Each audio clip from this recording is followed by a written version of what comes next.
You ask Tiger to solve. This deals with linear equations with one unknown. The final result is x equals -8.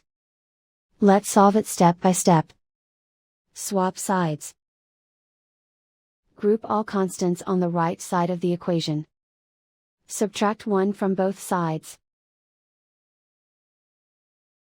Simplify the arithmetic.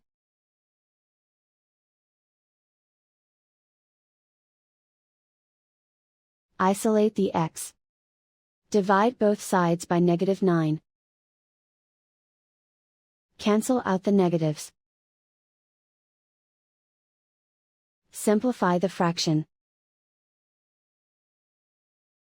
Move the negative sign from the denominator to the numerator.